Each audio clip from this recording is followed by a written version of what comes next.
You ever notice how some people aren't born broken? They're made that way? Some people watch Joker and see a villain. But when I watch it, I see a man I've met before. A man I've been before. A man the world simply stopped seeing. Arthur Fleck lived in a city of millions, and yet he was completely alone. And that's the thing about loneliness. It doesn't look dramatic. It looks like eating dinner in silence, taking care of a mother who barely notices you, laughing because you're trying to hide the tears, writing jokes in a notebook nobody will ever read. He wasn't asking for fame. He wasn't asking to be loved. He just wanted one person to look at him and say, "I see you," but the world didn't. So he laughed instead. That painful, choking laugh that wasn't joy at all, but a symptom, a scream disguised as comedy. And maybe that's why this movie hits so hard. Because somewhere inside us, we know what it feels like to pretend we're okay when we're absolutely falling apart.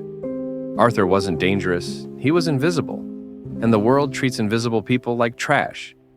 He worked a job no one respected. He depended on a healthcare system that didn't care. His medication was cut.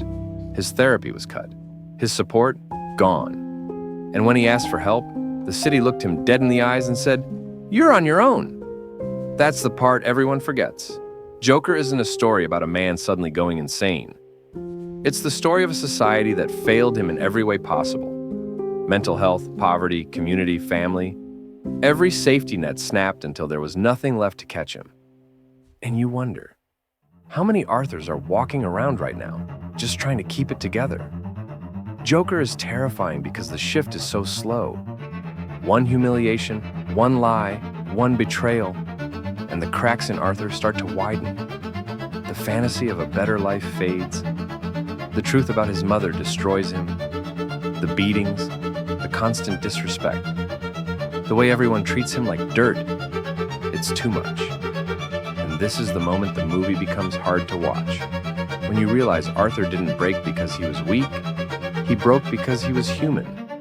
Sometimes life keeps hitting you until you stop caring whether it hurts. When Arthur dances in that bathroom, that isn't the birth of a villain.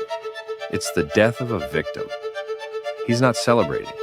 He's shedding the version of himself that tried so hard to be gentle, to be kind, to be accepted, and the world spit on him for it. So he becomes something else.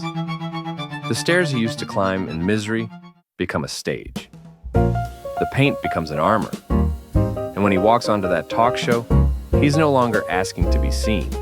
He is demanding it. You don't have to agree with what he did. That's not the point. The point is understanding the path that led him there. People think Joker glorifies violence, but the movie is really a mirror, a dark, uncomfortable one. It asks, how many people do we ignore? How many people do we laugh at? How many people are drowning right in front of us while we pretend everything is normal? Joker isn't about a comic book villain. It's about the cracks in our world, the loneliness, the anger, the inequality. All the things we pretend aren't real until they explode. In the end, Arthur sits in that white room, laughing at something only he understands. And the doctor asks him what's funny. He just smiles. Because how do you explain a lifetime of hurt to someone who only showed up at the end? Joker is a tragedy, but it's also a warning. Some monsters are born, others are created, and some are simply forgotten until it's too late.